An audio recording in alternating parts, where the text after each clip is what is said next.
All 126 assembly constituencies for Assam, the polling shall be just in one phase, and the polling shall take place on 9th of April, Thursday, 2026. The counting shall be on 4th of May. All 140 assembly constituencies of Kerala shall also go for polling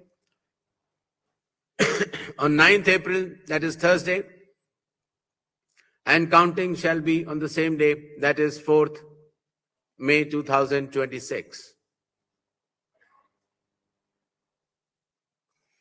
Puducherry also will go along with Assam and Kerala.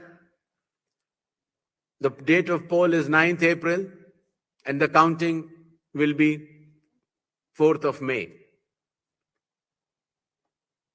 Tamil Nadu.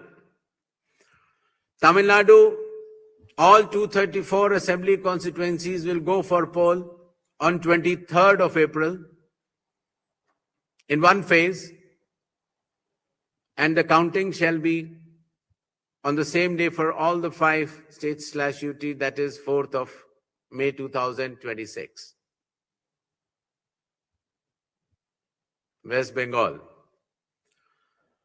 West Bengal, the 294 assembly constituencies, the polling shall be held in 2 phases. In the first phase, 152, and the second phase, 142. The date of poll shall be 23rd of April and 29th of April. And the counting shall be together for all, that is 4th of May 2026.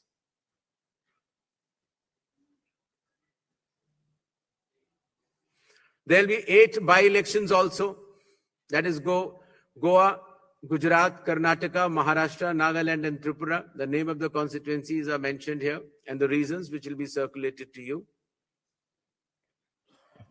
And the schedule would be that the assembly constituencies for Goa, Karnataka, Nagaland and Tripura will be held, the polling will be held on 9th of